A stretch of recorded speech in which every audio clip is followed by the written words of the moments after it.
Hello, and welcome to another episode of my podcast, The Global Agora. My name is Andrej Matišak, and I work as the Deputy Head of Foreign Desk in Slovak Daily Pravda, which, by the way, means truth, and it's not Russian Pravda.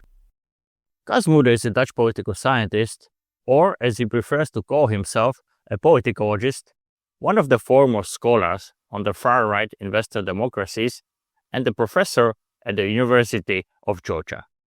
After a few phone call discussions, I finally met him in person at the Globsec conference in Prague. We talked about Donald Trump's America, why he is optimistic about US democracy, for not really that optimistic, and also about what, if anything, politicians like Viktor Orbán, Robert Fico, Jaroslav Kaczynski, and Andrej Babiš can actually change. Listen to our conversation.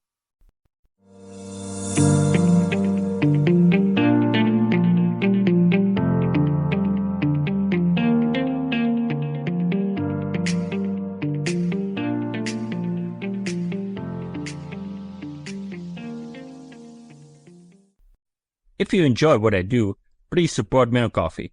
For the link, see also a description of this episode. And now, up to the new debate. I don't want to put everyone into one basket, but how much and how is the global far-right scene influenced by the Russian war against Ukraine? No, I think not so much, actually. In fact, if there is one key impact, it is that the vast majority of far-right parties and politicians have become less pro-Russia, certainly overtly. And also because of Trump, they have become more pro-American. Now, of course, with Trump being then a little bit pro-Russia, they haven't taken that over. There are very few Europeans who say, look, Trump is pro-Russian, we should also be it. Rather, they don't take a position. Like Geert Wilders, for example, tries to not speak. And after the dressing down of Zelensky by Trump in the White House, he actually was kind of forced to distance himself from that. And then, of course, you have people like Meloni who just fully jumped on the Ukraine bandwagon, knowing that that was the way to becoming accepted in the EU. So, yeah, I would say that it's not that people who used to be more pro-Russia are now genuinely anti-Russia. They were also mostly pro-Russia because they didn't like the established order, and Russia was seen as the most powerful alternative. For someone like Marine Le Pen, who was pretty much like shunned by everyone, to get an audience with Putin showed to her potential voters, I'm not irrelevant, right? But it wasn't like, oh, Putin is my hero. That idea of that there were politicians on the far right for whom Putin was the model, etc. Even Salvini, who walked around with a T-shirt of Putin, and then portrayed himself as a defender of Ukrainians. So it's all very strategic. But it's interesting what you're saying, because you mentioned especially Western far-right figures or parties, but on the East, we have in the governments, I don't know if we can call them far-right, populist far-right, radical far-right, people like Viktor Orbán, but even in my country, Robert Fico, they're very much using pro-Russian messages. True. Of course, pro-Russian sentiments have been always stronger in certain Central East European countries. I mean, Bulgaria being one of the best examples, but also Slovakia. Orbán is a different thing. I mean, Orbán has business interest, and he loves every rich authoritarian country whom we can do business, be that Russia or China. And Fico, of course, also represents certain business interests that have interest to the East. And so that also has a long history in Slovakia, which also goes back to Mečiar. So again, it's not just like some kind of vision. It's often very transactional. I think Fico has radicalized a lot over the last period, and it's not always completely clear what he means and how much is personal and ideological. But the fact that you would have in Slovakia a more sympathetic voice vis-a-vis Russia, I think that makes sense given both political history, culture, but also business interests. Again, Fico is a case where it has radicalized. I wouldn't say that you have that so much in Bulgaria. Now we have weird cases at the moment in Romania. I think most of that shows that most people don't care too much about it. And so It's not that you now have these droves of people who see Putin as a hero. No, I think you have a lot of people who think that Ukraine is simply not that important and that we shouldn't pay for them. And so it's much more about egocentrism than an alternative world vision. So talking about alternative world vision, when some politicians, especially Western politicians, are claiming that we are living in the era that might be defined by its democracy versus autocracy versus authoritarianism, how do you read it? How do you assess this? Is this just a slogan, political, or is it something that is real, at least partly? No, I'm a child of the Cold War, so I lived in that world too when I was a kid, and I think much more than now. So one of the things that is very interesting about today's world is that most authoritarian regimes pretend to be democratic.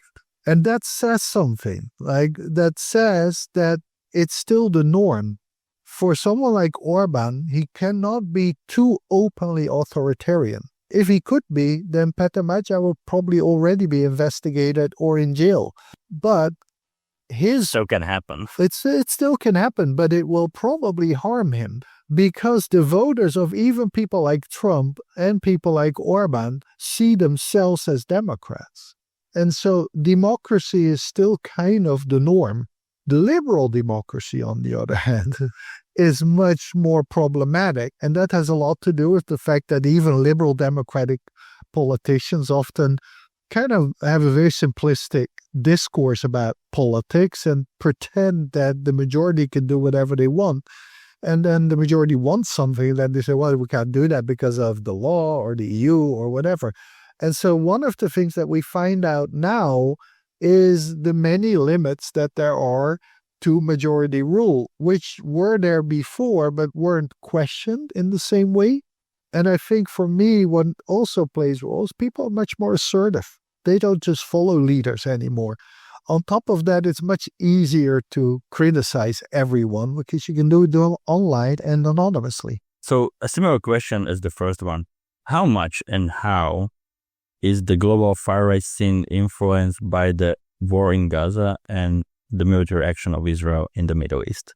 Yeah, remarkably little, actually.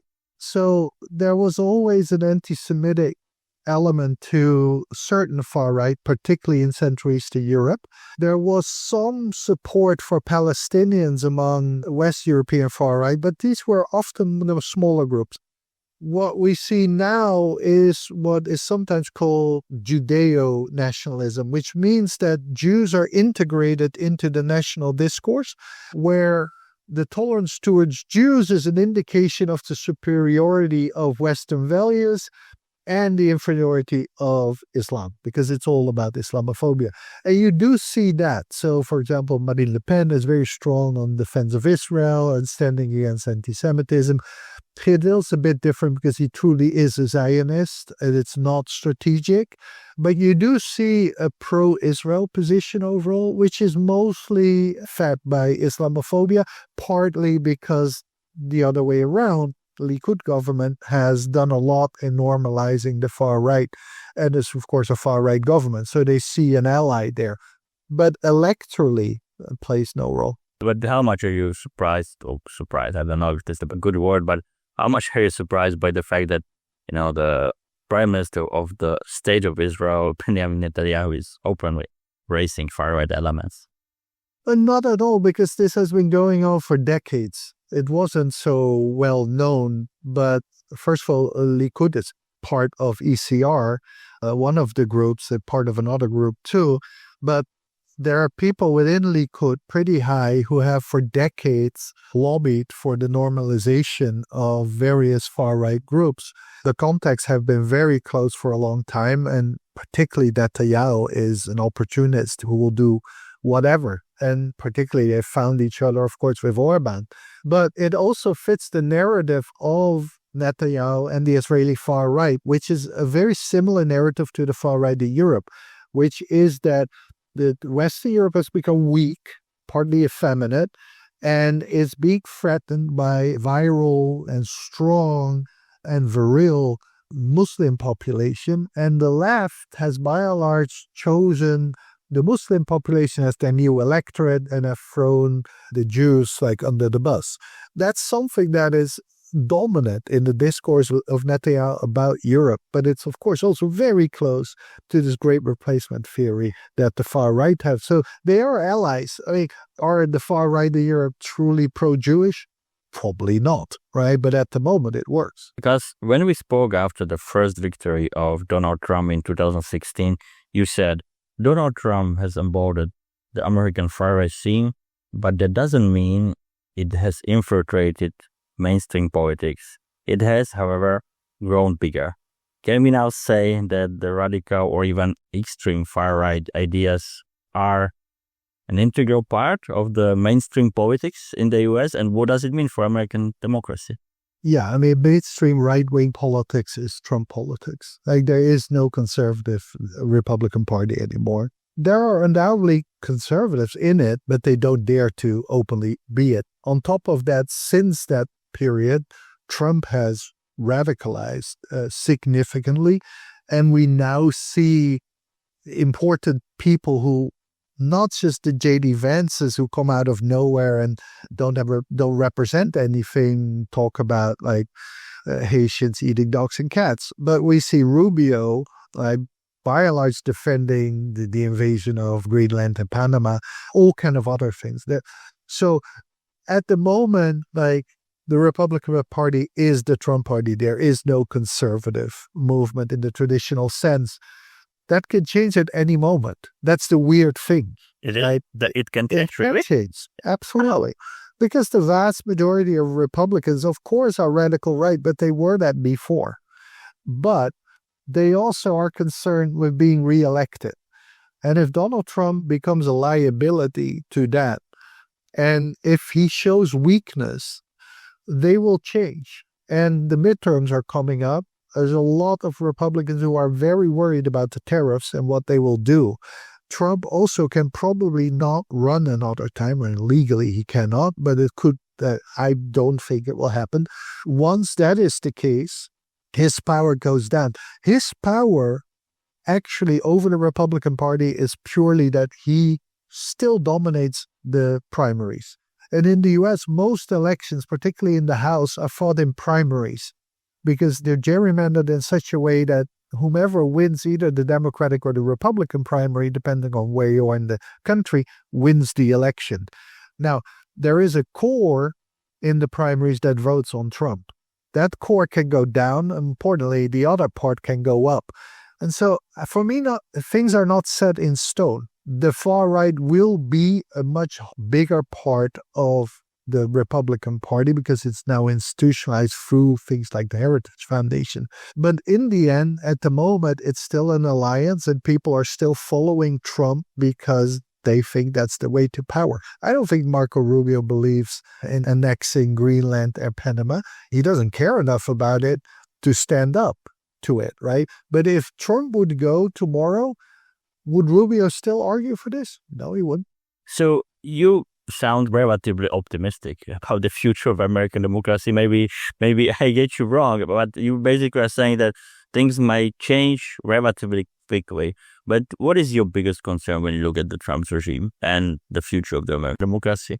There are many, many concerns. And the only reason why I sound optimistic is I think the Europeans are a bit too catastrophic about the U.S. Also, Europeans are much more critical about the U.S. than they are about their own country. Like, I mean, if you see the responses, you have massive demonstrations against the border policies of Trump, whereas thousands are dying in the Mediterranean and no one comes out to protest that.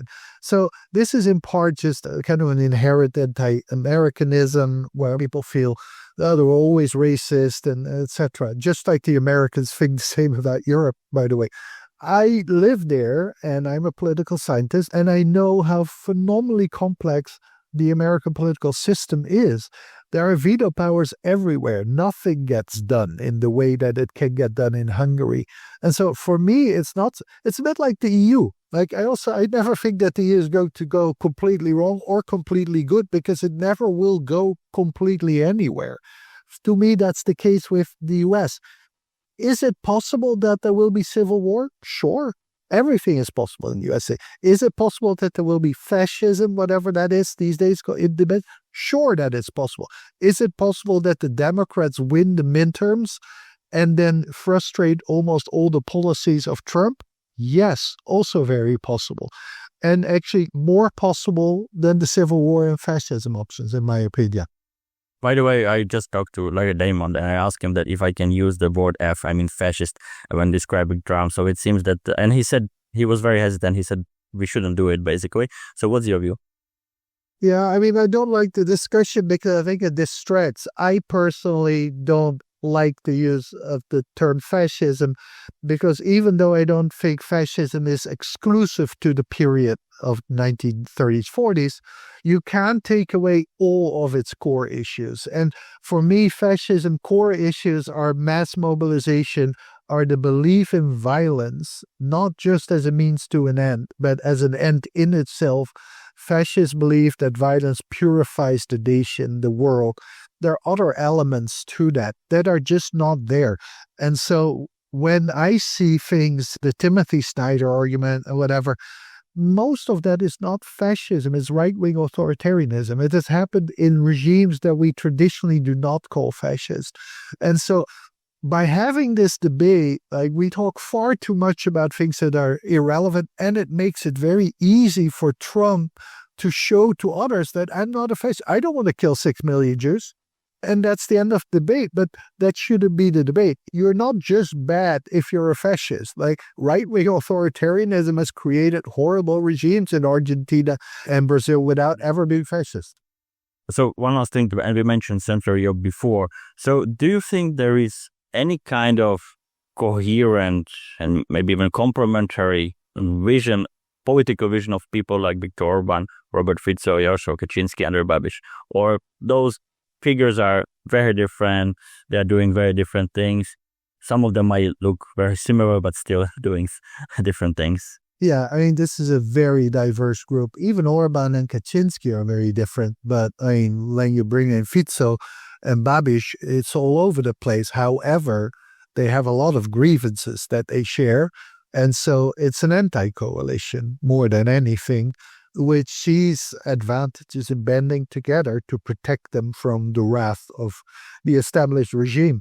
Could they build an alternative vision? No. I think they're too far apart. Even if you add somebody from the Western Europe, Meloni, builders. They again have very different visions. And so the far right has been very, very poor in offering an alternative vision. They have been very good at showing the weaknesses and the hypocrisies of the existing system, but they haven't really presented an alternative vision. And these, what we formerly called Visegrad leaders, like there will be a problem if they're all in power, but mostly because they will frustrate pretty much anything that the EU wants to do.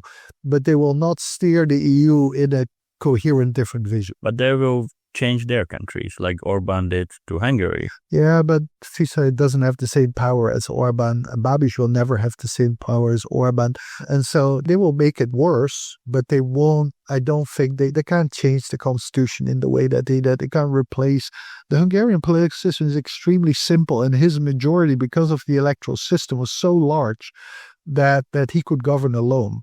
Babiš is not going to govern alone. Fico doesn't govern alone. And even though he might govern with other people who also are not Democrats, the difference is they don't trust the other one with that much power. So if Babiš is going to govern with SPD, then sure, neither one likes liberal democracy much. But Okamura doesn't want Babiš to have all the power, and Babiš doesn't want Okamura to have all the power. Whereas Orban is Orban. KDNP is not a real party, and so that is a big difference. So when Fico says something like we need less political parties, which really sounds pretty authoritarian in my view, should we pay any attention to it, or you think this is just stuff? No, you could pay attention to it, but is it surprising if Fico is an authoritarian? Obviously, authoritarians don't like to have divisions. They want full power. I think we also should jump on everything. It's not particularly new. This was another episode of my podcast, The Global Agora. Subscribe, listen on Spotify, Apple Podcasts, and on the other platforms. If you enjoy what I do, please support me on Ko-fi. For the link, see also the description of this episode. Thank you for listening and stay tuned.